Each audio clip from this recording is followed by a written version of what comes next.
Good morning. It's very good to be with you guys this morning, and I would like to thank the elders for this opportunity to speak to you this morning. Also, I'd like to say thank you to Micah for reading that scripture reading for me. I'll say this, and it's not just because he's my nephew. This goes to all the young men. It is very encouraging to see you guys get up here, read scripture, lead prayers.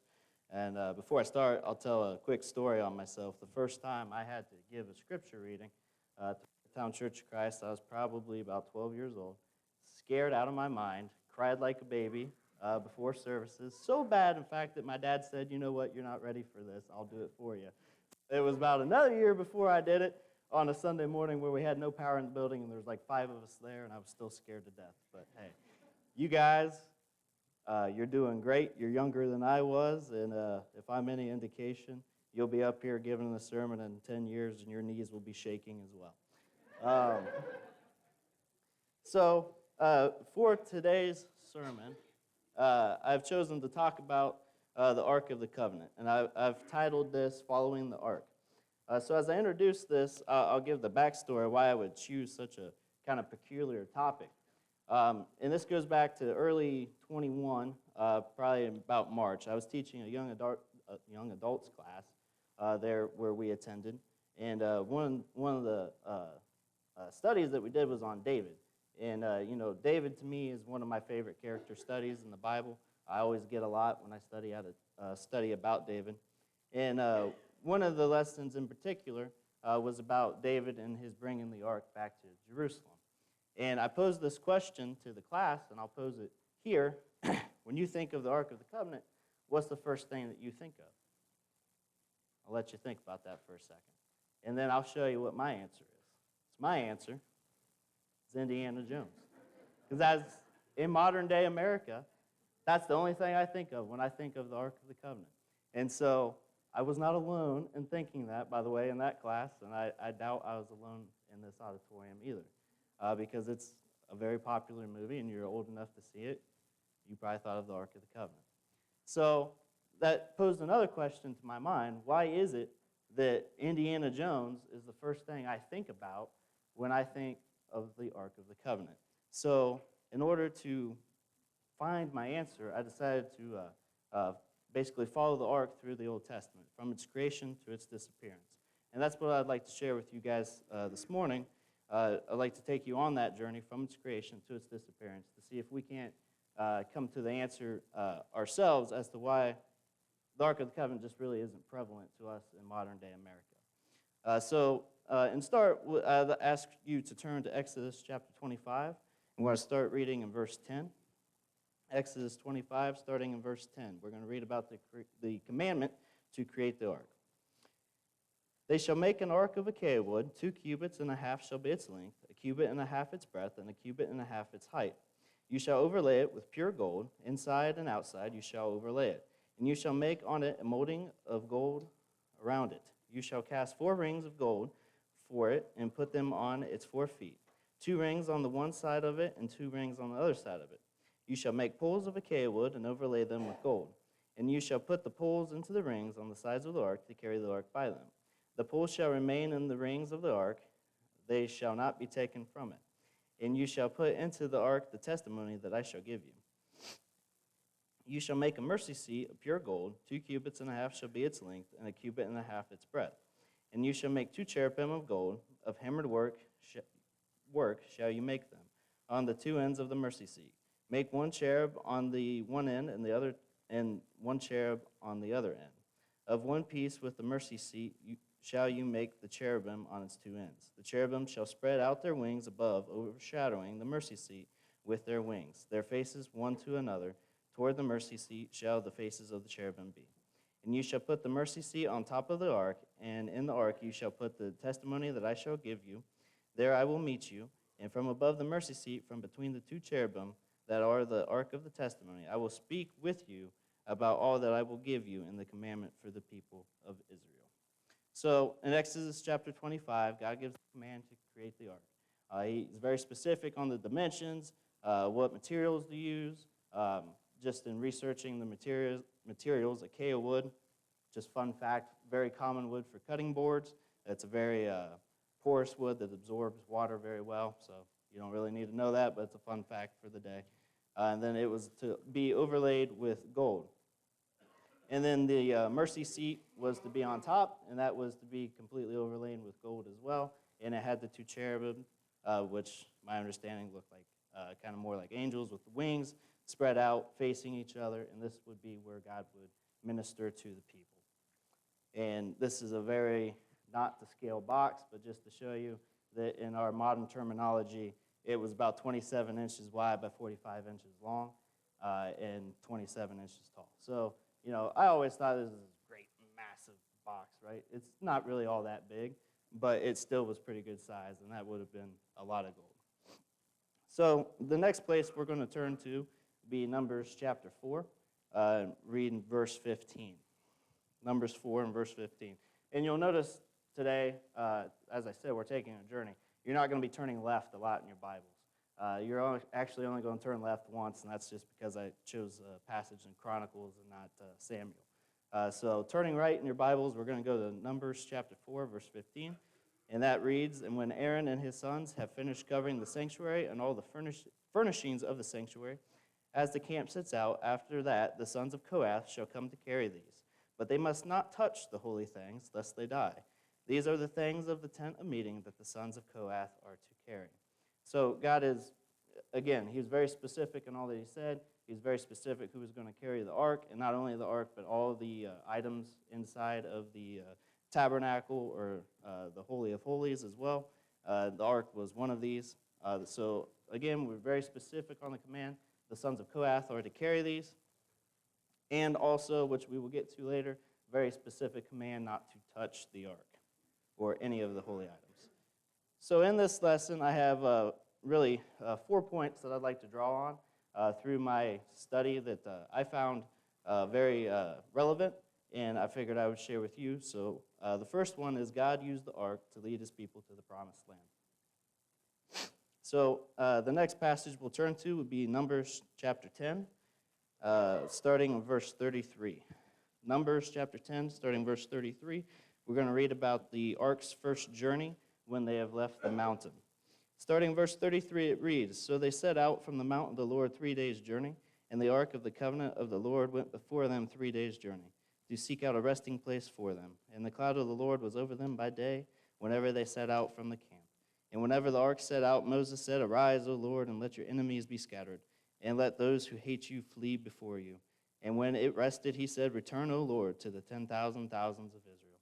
So we see here that as they're wandering through the wilderness, they're making their way towards Canaan, that the ark would go before them, and they would follow. And so this was God leading his people through the wandering in the wilderness to the promised land. And the next place we're going to turn, which Micah read some of it for me, would be in Joshua chapter 3, starting in verse 2. We're going to read about the crossing of the Jordan. And one thing I would like to just point out, and it says this in the Bible, but I'm not going to take the time to read everything this morning, because if I read everything, I'll be up here for an hour. But as it mentions, when it comes to the crossing of the Jordan, this was at the time of harvest, and this was a time when the Jordan River was overflowing its banks. So imagine not a calm, peaceful, steady flowing river. This is a pretty raging river right now. Okay, this water is flowing, and it's flowing good. And so in Joshua chapter 3, starting verse 2, it reads, "And at the end of 3 days, the officers went through the camp and commanded the people, 'As soon as you see the ark of the covenant of the Lord your God being carried by the Levitical priests, then you shall set out from the place and follow it. Yet there shall be a distance between you and it, about 2,000 cubits in length.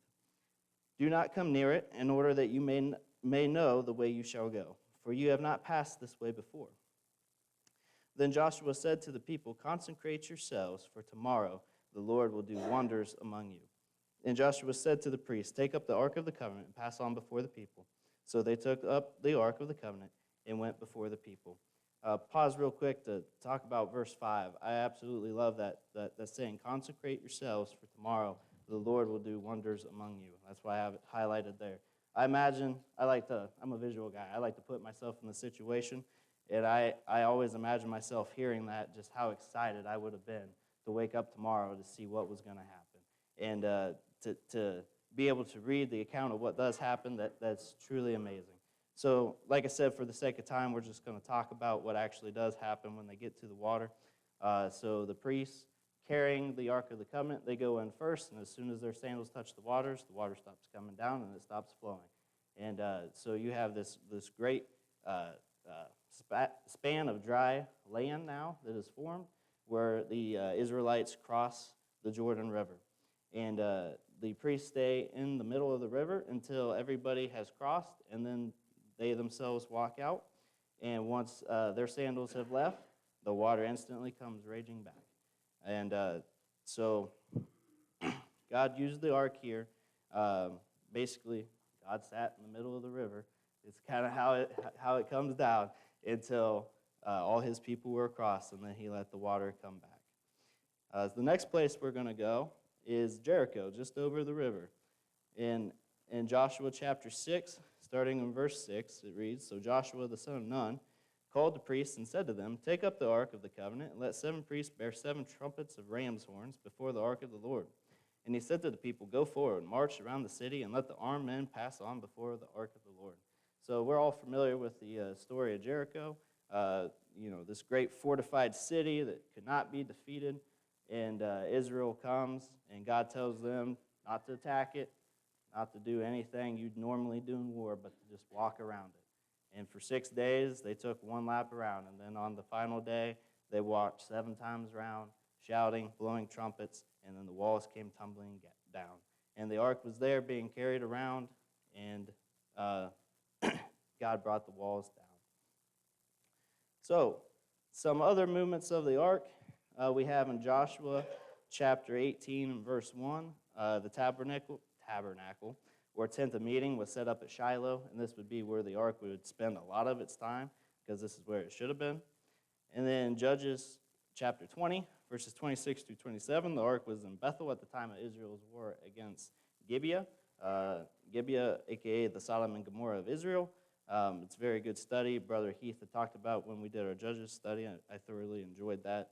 And then 1 Samuel chapter 1 and verse 3, Hannah's husband goes to Shiloh to worship and sacrifice. And chapter 3, verse 3, Samuel was lying down in the temple of the Lord where the ark was. So at this point, it was back in Shiloh. So the second point I would like to make this morning, and I'd ask you to go ahead and turn to the book of 1 Samuel. 1 Samuel chapter 4 is where we'll start. We're going to spend a lot of time in 1 Samuel. We're going to start in chapter 4, and we're going to work our way through a couple of these chapters as we see the ark's travelings when it has been captured. So to set the scene here, Israel is at war against the Philistines. And on, let's just call it day 1 of this battle, they go out, and I believe it's 3,000 or 4,000 men of Israel fall in battle. And they say, "Why is God not with us?" Well, I know why God's not with us. Because he's not here, right? That's what they thought. So they call out to Hophni and Phinehas, the sons of Eli, and they have them bring the Ark of the Covenant down to the battlefield. And just real quick, it's hard to think of Phinehas and not think of Ferb, but he has nothing to do with this story. The kids get that reference. So the Ark of the Covenant comes down, and when the Ark arrives at the camp, the children of Israel, they let out this great roar, this great commotions in the camp, because they're excited, because, oh, we're going to win now, our God is here. Because they thought that's how it worked. Well, we're going to find out it's not. And when the Philistines heard this great roar, 1 Samuel chapter 4, starting in verse 7, it says, "The Philistines were afraid, for they said, 'A god has come into the camp.' And they said, 'Woe to us, for nothing like this has happened before. Woe to us! Who can deliver us from the power of these mighty gods? These are the gods who struck the Egyptians with every sort of plague in the wilderness.'" So, as we know, our God has a reputation, right? And it was known even back then. He was known for how he humbled all the little g gods in Egypt, and how he was with the Israelites throughout their wandering in the wilderness when they were obeying him. And so when the ark comes into the camp, the Philistines are now scared to death. But that fear lasted for about a minute, And then in verse 9 it reads, "Take courage and be men, O Philistines, lest you become slaves to the Hebrews, as they have been to you. Be men and fight." And then in verses 10 and 11, we read about the battle, and we find out that 30,000 men of Israel died that day. So while they thought bringing the Ark of the Covenant meant God was with them, he was not with them.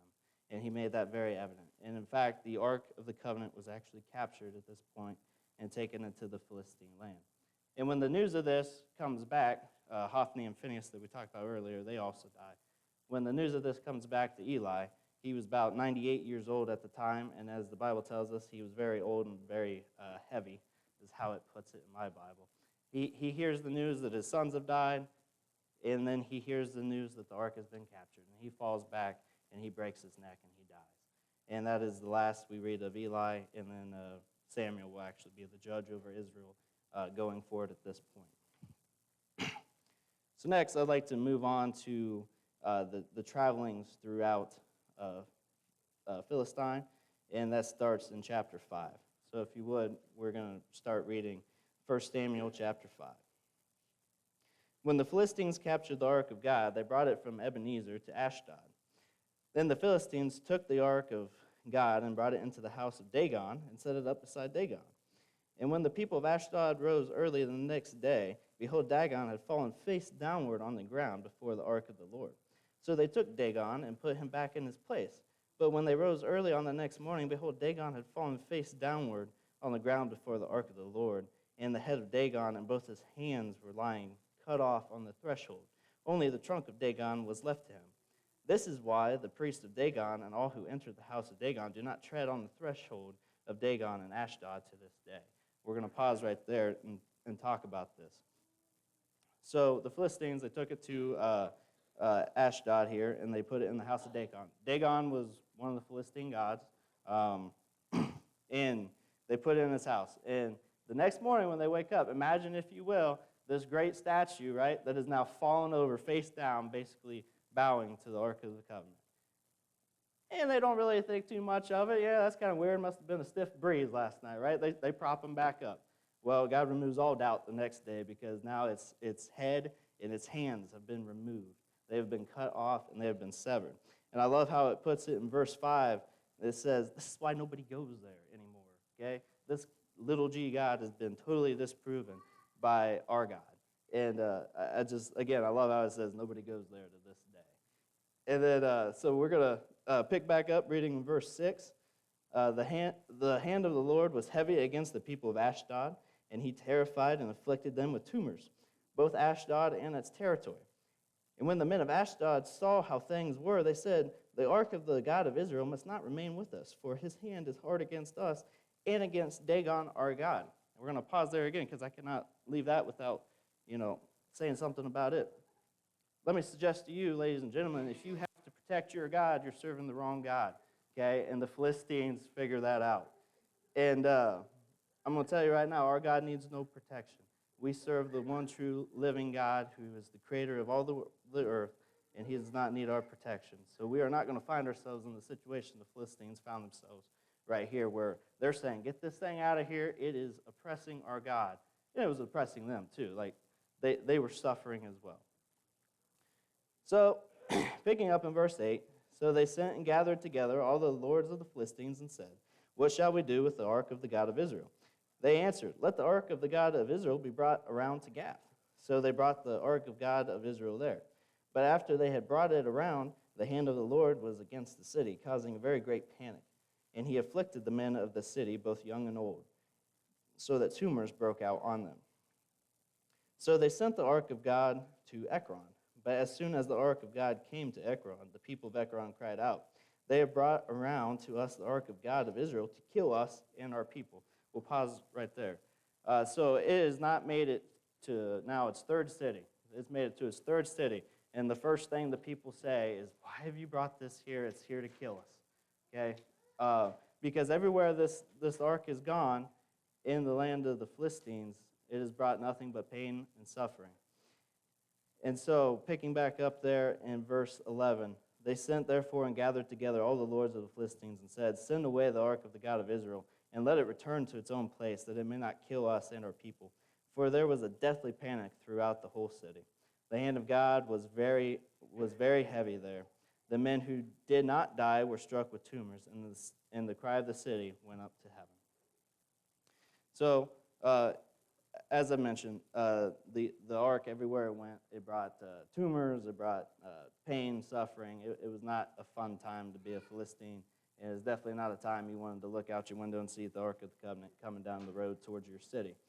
And so at this point, in chapter 6, which I'll kind of paraphrase a lot of this for us this morning, they get together, they call together all the leaders, and they call together a priest, and they say, what do we do with this thing? What should we do? And he tells them what you should do. And he says, take it, put it on a cart, and put 2 milking cows that have never had a yoke on them, lock up their calves at home, and just let it go. See what happens. If the hand of God has been against you, they will go straight to Israel, or straight to, I believe it's Kirith Jearim. And then you will know that the Lord has been afflicting you, because it will go back, because that's not natural, okay? You don't put 2 milking cows on a yoke that have never pulled anything in their lives, not to mention you put their little calves locked up at home. It's not a mother's instinct to just leave their babies. And so as we'll read, and that is in verse 10 of chapter 6, but before I read that real quick, I would just like to read verse 6, which says, "Why should you harden your hearts as the Egyptians and Pharaoh hardened their hearts? After he dealt severely with them, did they not send the people away, and they departed?" And I just love how even though history wasn't fully recorded, that even the Philistines heard about the great works that our Lord had done in Egypt, and that resonated with them. They were like, oh yeah, we don't want to be like them. We don't want to harden our hearts. We want to let this thing go so the oppression will stop. So then moving on down to verse 10, the men did so and took 2 milk cows and yoked them to the cart and shut up their calves at home. And they put the ark of the Lord on the cart and the box with the golden mice and the images of their tumors. And the cows went straight in the direction of Bethshemesh along one highway, lowing as they went. They turned neither to the right nor to the left, and the lords of the Philistines went after them as far as the border of Bethshemesh.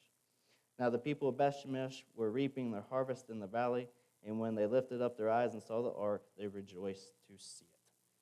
So, as I mentioned, they followed what the priest had told them to do down to the letter, and again, it's not natural for 2 cows to not even wander. Nobody had to be on this cart to tell them where to go. They went straight, made a straight beeline for Bethshemesh. And when it got to Bethshemesh, the people got a little bit carried away as they were celebrating that it was back. Verse 19 it reads, "And he struck some of the men of Bethshemesh because they looked upon the ark of the Lord. He struck 70 men of them, and the people mourned because the Lord had struck the people with a great blow. Then the men of Bethshemesh said, 'Who is able to stand before the Lord, this holy God? And to whom shall he go up away from us?' So they sent messengers to the inhabitants of Kirith Jearim, saying, 'The Philistines have returned the ark of the Lord. Come down and take it up to you.'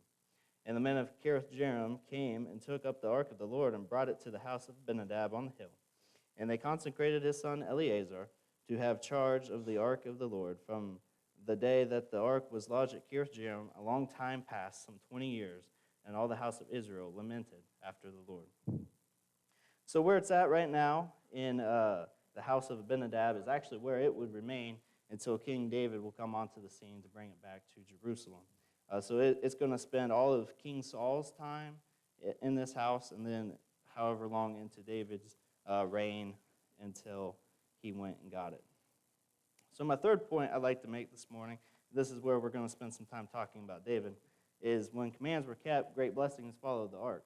But when they weren't followed, that's when the blessings weren't there. And for this, I actually would like to turn to 1 Chronicles. I like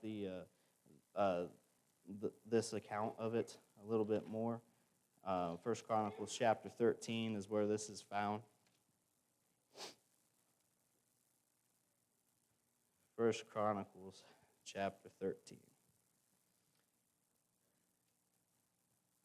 David consulted with the commanders of thousands and of hundreds, with every leader. And David said to all the assembly of Israel, "If it seems good to you, from the Lord our God, let us send abroad to our brothers who remain in all the lands of Israel, as well as the priests and the Levites in the cities that have pasture lands, that they may be gathered to us.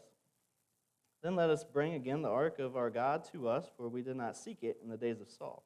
All of the assembly agreed to do so, for the thing was right in the eyes of all the people. We'll pause right there. This shows, honestly, I like this version better for this one reason. It shows David's initial intentions, right? His heart was in the right place. His execution on how he got there is where he went wrong. But it shows his heart was in the right place, where it says, then let us bring the ark of our God to us, for we did not seek it, or another version says, seek him in the days of Saul. So Israel, as we know, had left God during the reign of Saul, because Saul was their leader, and everybody's going to follow their leader, right? And then David, he made it his personal mission to kind of restore the soul of the nation, right? And I know that's a popular phrase nowadays for different reasons, but David actually did it. And David, said, one of the things we need to do is get the Ark of the Covenant back to where it's supposed to be. It's supposed to be in Jerusalem. Let's get it back. So picking back up in verse 5, so David assembled all Israel from the Nile of Egypt to Lebo-Hamath to bring the Ark of God from Kiriath-Jearim. And David and all Israel went up to Bela, that is to Kiriath-Jearim, that belongs to Judah, to bring up from there the Ark of God, which is called by the name of the Lord, who sits enthroned above the cherubim. And they carried the ark of God on a new cart from the house of Abinadab, and Uzzah and Ahio were driving the cart. And David and all Israel were celebrating before God with all their might, with songs and lyres and harps and tambourines and cymbals and trumpets. And if the story stopped right there, it would be a good story, correct? But unfortunately, the story does not. Picking back up in verse 9, and when they came to the threshing floor of Chidon, Uzzah put out his hand to take hold of the ark, for the oxen stumbled. And the anger of the Lord was kindled against Uzzah, and he struck him down because he put out his hand to the ark, and he died there before God. And David was angry because the Lord had broken out against Uzzah. And that place is called Para-Uzzah to this day. My Bible has a footnote that reads, Para-Uzzah means breaking out against Uzzah, or the lashing out against Uzzah. And David was afraid of God that day, and he said, how can I bring the ark of God home to me? So David did not take the ark home into the city of David, but took it aside to the house of Obed-Edom the Gittite. And the ark of God remained with the household of Obed-Edom in his house 3 months, and the Lord blessed the house of Obed-Edom and all that he had. So David failed to follow what I like to call the rings and the poles of the law, and it cost Uzzah his life. What do I mean by the rings of the poles? Exodus chapter 25 and verse 14 tells us, and you shall put the poles into the rings on the sides of the ark to carry the ark by them. Numbers 4:15, the sons of Kohath shall come to carry these, but they must not touch the holy things, lest they die. In verse 19 of Numbers 4, it says, but deal thus with them, that they may live and not die when they come near to the most holy things. So we have those 3 verses right there that tell us what to do. But what do those 3 verses not tell us? They don't tell us, thou shalt not carry the ark on a cart pulled by oxen. And that is what David interpreted that he was allowed to do, because it did not say to not to. And that is what got him in trouble. And this is just going to be a quick little side route we're going to take, but I think there's some modern day rings and poles that can get us into trouble as well. First and foremost, this is probably the most obvious one I can point out, would be instrumental music. We're commanded to sing and make melody in our hearts. Well, it doesn't say don't strum the guitar. And I like the way that sounds. That's not what God asked for. And that's where we need to be very careful about leaving things up to our own interpretation. Another one would be skipping services for worldly pleasures. Brother Hobart read the passage that I always forget, which is in Hebrews 10. Thank you for reading that. To not forsake the assembly.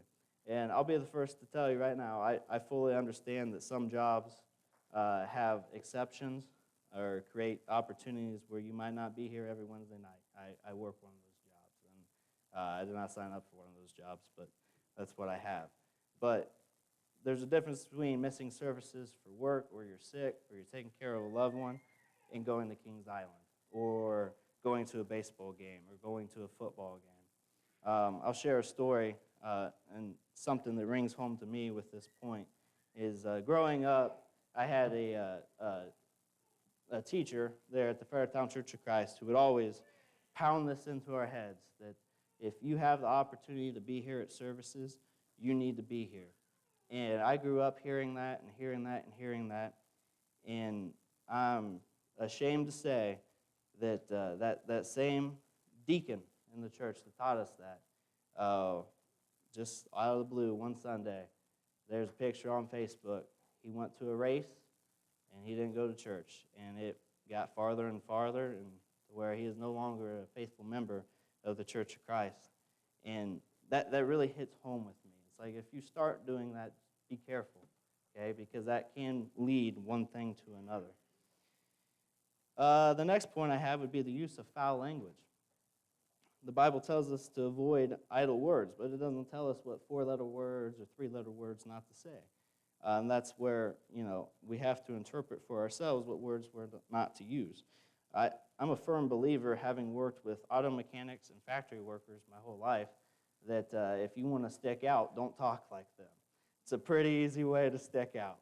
And you'll get asked about that. And I honestly believe that's the easiest conversation starter for Jesus and for our faith. Because, like I said, if you want to stand out, the quickest way to do it is to not sound like everybody else. And then the last one I have would be social drinking. And again, I've only known one person that ever made this argument. I'm not saying anybody here has, but again, I would appeal to the image of doing such things. If you want to set yourself aside from the world, you probably shouldn't act like the world, and this is a very common thing that the world does. So after that, we're going to move back to our talk about the ark. And in 1 Chronicles chapter 15, David is going to bring the ark back. And if you do notice, just jump back real quick there to chapter 13. At the end, David puts it in the house of Obed-Edom, and he leaves it there for 3 months. And I don't want to call it a temper tantrum or a fit, but it kind of was, because he said, I wanted to bring this to Jerusalem, and now you've lashed out against us. I'm just going to leave this here because I don't know how to get it back. And as we see here, it took David 3 months to figure it out. And this is not actually the first time that it's taken David some time to get his life straightened back out. Actually, with the case of Bathsheba, it's at least 9 months before he's ready to repent. It's very easy in the Bible sometimes to think that stuff is the next day just because it's 2 verses later. But very important there in the case of Bathsheba, you read at the end of one chapter that the baby's born, and then the start of the very next chapter, then Nathan the prophet is coming to David. So there's at least 9 months there where David had to think about that and get his heart ready to repent. All right, so moving on to chapter 15, starting in verse 1. David built houses for himself in the city of David, and he prepared a place for the ark of God and pitched a tent for it. Then David said to them, "No one but the Levites may carry the ark of God, for the Lord had chosen them to carry the ark of the Lord and to minister to him forever." And David assembled all of Israel at Jerusalem to bring up the ark of the Lord to its place, which he had prepared for it. And jump down to verse 12, so I don't have to read all these names. And David said to them, "You are the heads of the father's house of the Levites. Consecrate yourselves, you and your brothers, so that you may bring up the ark of the Lord, the God of Israel, to the place that I have prepared for it. Because you did not carry it the first time, the Lord our God broke out against us, because we did not seek him according to the rule." So we see here, I don't know what David did, but he did some homework. If he did nothing else, he did some homework. And he figured out how he is supposed to carry the ark. And so you see him being very specific. We are going to do this by the letter of the law this time, and we are going to bring this ark to Jerusalem. So at this point, the ark is moved to Jerusalem, and it would remain in the tent that David had built for it until his son came around and was ready to build the temple. So that's Solomon, and that's found in 1 Kings chapter 8, starting in verse 1. 1 Kings chapter 8, starting in verse 1. Then Solomon assembled the elders of Israel and all the heads of the tribes, the leaders of the fathers' houses of the people of Israel before King Solomon in Jerusalem to bring up the Ark of the Covenant of the Lord out of the city of David, which is Zion. And all the men of Israel assembled to King Solomon at the feast in the month Ethanim, which is the 7th month. And all the elders of Israel came, and the priests took up the ark. And they brought the ark up, and they brought up the ark of the Lord, the tent of meeting, and all the holy vessels that were in the tent. The priests and the Levites brought them up. And King Solomon and all the congregation of Israel who had assembled before him were with him before the ark, sacrificing so many sheep and oxen that they could not be counted or numbered. Then the priests brought the ark of the covenant to the Lord to its place in the inner sanctuary of the house, in the most holy place underneath the wings of the cherubim. For the cherubim spread out their wings over the place of the ark, so that the cherubim overshadowed the ark and its poles. And the poles were so long that the ends of the poles were seen from the holy place before the inner sanctuary, but they could not be seen from outside. And they are there to this day. There was nothing in the ark except the 2 tablets of stone that Moses put there at Horeb, where the Lord made a covenant with the people of Israel.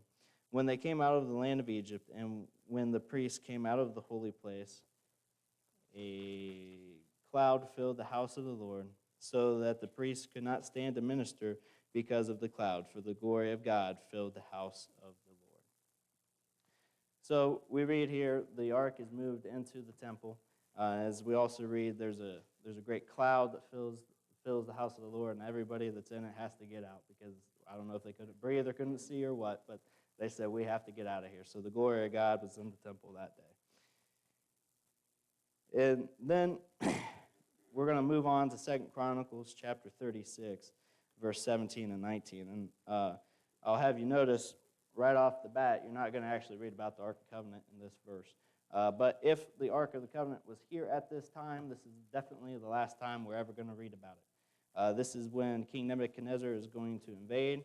The temple is going to be destroyed, and all of its all the precious items and vessels are going to be destroyed. So like I said, this is the last time, if the Ark of the Covenant was here, that we're going to read about it. The reason I say I don't know for a fact that it's here is actually just a few chapters before this, when King Josiah had the scrolls of the law read. They said, oh, hey, let's go get the ark. I don't know where the ark was, but they went and got the ark and brought it back. So again, like I said earlier, just a couple chapters can mean a whole lot of time in the Bible. So I have no concrete fact proof that this is where the ark was at this time, but if it was, this is definitely the last time we're going to read about it. 2 Chronicles 36, starting verse 17, reads, Therefore he brought up against them the king of the Chaldeans, who killed their young men with the sword in the house of their sanctuary, and had no compassion on young man or virgin, old man or aged. He gave them all into his hand, and all the vessels of the house of God, great and small, and the treasures of the house of the Lord, and the treasures of all the kings and of his princes. All these he brought to Babylon. And they burned the house of God, and broke down the wall of Jerusalem, and burned all its palaces with fire, and destroyed all its precious vessels. So I tell you all that to get to Jeremiah chapter 3, starting verse 16, where we're going to answer my question. Jeremiah 3:16 answers my question of why do I think of Indiana Jones? And it reads, when you have multiplied and been fruitful in the land in those days, declares the Lord, they shall say no more, the ark of the covenant of the Lord. It shall not come to mind or be remembered or missed. It shall not be made again. At that time Jerusalem shall be called the throne of the Lord, and all nations shall gather to it, to the presence of the Lord in Jerusalem, and they shall no more stubbornly follow their own evil heart. So right there, that tells me why I do not think of it. It tells me right in the verse, you're not going to miss it. And that's because Jesus is going to come down, Jesus is going to die, and Jesus is going to lay down the new law, the New Testament, for how we are to live our lives. And this is why the Ark of the Covenant and all the things of the old law don't come to my mind every single day. So this can go into a whirlwind of hypotheticals, which we are not going to get into. Why has the ark never been found? I'll tell you straight up, first thing I'm going to say is this is 100% my theory, but my theory is God doesn't want it found, or it's been destroyed. And I say that because, the Ark of the Covenant in the Old Testament, very physical. It was a physical law, right? And I believe and today, the age of the spiritual, if we had part of the physical, it would present a stumbling block. That's how I view it. Because it's a physical part, this served as the seed of God. Well, hold on a minute, we still have this thing, and we still know what the old law says. Should we be following it? And that's why I think it's not still here. If you have your own theories, I'd love to hear them afterwards. My last and final theory is it has been found, but they touched it. I don't know. I know one thing for sure. If it ever is found and it's come to a museum near me, I am not going to touch it. Not going to test that one. So, my final point I'd like to make, which I kind of hinted to there in Jeremiah, is Christ is our ark. So you notice here the points that I made with the Ark of the Covenant. God used the ark to lead his people. Well, Jesus guides our path in our lives. He laid out the whole New Testament as a better way of living, a better way for us to live our lives in order to be with him one day in heaven. God used the ark to show his power. Well, Jesus did that as well. Jesus showed us his power and his love. We could have sermon after sermon after sermon about the miracles of Jesus, and time would fail us. And as we're told, there's not enough books on earth to contain all the works of Jesus. And then finally, when commands were kept, great blessings followed the ark. And when we can receive the greatest blessing of all by following Jesus. To kind of close this lesson out, I would like to turn to Hebrews chapter 9 and read this chapter for us. I believe this chapter does a very good job of comparing the Old Testament to how it is today under Christ. I know this is not the shortest to read, but I think it will help bring this lesson all together. So starting in verse 1. Now even the first covenant had regulations for worship in an earthly place of holiness. For a tent was prepared, the first section, in which were the lampstand and the table of the bread of the presence. It is called the holy place. Behind the second curtain was a second section called the most holy place, having the golden altar of incense and the Ark of the Covenant covered on all sides with gold, in which was a golden urn holding the manna, and Aaron's staff that budded, and the tablets of the covenant. Above it were the cherubim of glory overshadowing the mercy seat. Of these things we cannot speak in detail. I'll just pause right there and say, even at the time of Hebrews, they really had no memory of these things. This is probably, I'm going to give a rough estimate, at least 600 years post Ark of the Covenant ever being found in Israel. So even in the time of Hebrews, they can't speak of these things in detail because they themselves never saw them.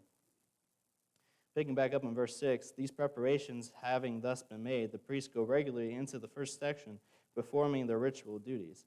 But into the second, only the high priest goes, and he but once a year, and not without taking blood, which he offers for himself and for the unintentional sins of the people. By this, the Holy Spirit indicates that the way into the holy places is not yet opened as long as the first section is still standing, which is symbolic for the present age. According to this arrangement, gifts and sacrifices are offered that cannot perfect the conscience of the worshiper, but deal only with food and drink and various washings, regulations for the body imposed until the time of Reformation. But when Christ appeared as a high priest of the good things that have come, then through the greater and more perfect tent, not made with hands, that is, not of this creation, he entered once for all into the holy places, not by means of the blood of goats and calves, but by means of his own blood, thus securing an eternal redemption.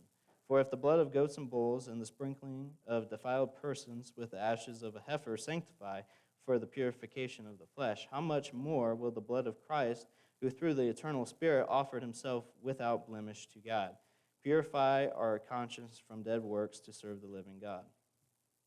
Therefore, he is the mediator of a new covenant, so that those who are called may receive the promised eternal inheritance, since a death has occurred that redeems them from the transgressions committed under the first covenant. For where a will is involved, the death of the one who made it must be established, for a will takes effect only at death, since it is not in force as long as the one who made it is alive. Therefore, not even the first covenant was inaugurated without blood. For then every commandment of the law had been declared by Moses to all the people. He took the blood of calves and goats with water and scarlet wool and hyssop, and sprinkled both the book itself and all the people, saying, "This is the blood of the covenant that God commanded for you." And in the same way he sprinkled with the blood both the tent and all the vessels used in worship. Indeed, under the law, almost everything is purified with blood, and without the shedding of blood, there is no forgiveness of sins. Thus it was necessary for the copies of the heavenly things to be purified with these rites, but the heavenly things themselves with better sacrifices than these. For Christ has entered not into holy places made with hands, which are copies of the true things, but into heaven itself, not to appear in the presence of God on our behalf, nor was it to offer himself repeatedly as the high priest enters the holy place every year with blood not his own. For then he would have had to suffer repeatedly since the foundation of the world. But as it is, he has appeared once for all at the end of ages to put away sin by the sacrifice of himself. And just as it is appointed for man to die once, and after that comes the judgment, so Christ, having been offered to bear the sins of many, will appear a second time, not to deal with sins, but to save those who are eagerly waiting for him. So, by way of invitation this morning, I would just like to share something that I've read before and I find very encouraging. And that's the idea that no matter how far away you have departed from God, it only takes one step to start your journey back to him. And I would encourage anyone here this morning, whether you have never been baptized or whether you have been and you have fallen away, just remember, it only takes one step to start your journey back to God. And I'd encourage you to take that step as we stand and sing.